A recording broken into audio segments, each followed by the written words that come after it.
Hey everyone. In this video, I'll show you how to map keyboard controls in LDPlayer so you can play mobile games on your PC using your keyboard and mouse. If your controls feel confusing or not optimized, yeah, this quick guide will help you set everything up properly. First, open LDPlayer and launch the game where you want to set keyboard controls. Keyboard mapping only works while a game or app is running, so make sure it's fully loaded before continuing. Now look at the right side toolbar and click the keyboard icon. This opens the keyboard mapping editor where you can assign keys for movement, shooting, or any action you want. Drag the movement control onto the joystick area of the game screen.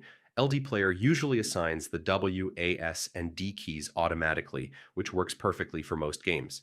Next, add tap controls for actions like shooting or jumping.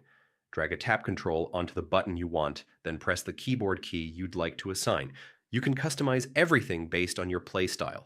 If your aim feels too fast or slow, open advanced settings inside the mapping panel. Here you can adjust mouse sensitivity and camera movement for smoother control, especially for shooting games. Once everything looks good, click Save. Your keyboard layout will now activate instantly, and you can start playing using your customized controls. Move around in the game and test each key. If something feels off, reopen the mapping tool and adjust positions or keys until it feels natural. Small tweaks make a big difference. Yeah, and that's it.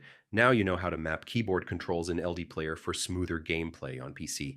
Set it up once, fine-tune it a little, and you're ready to play comfortably. Thanks for watching.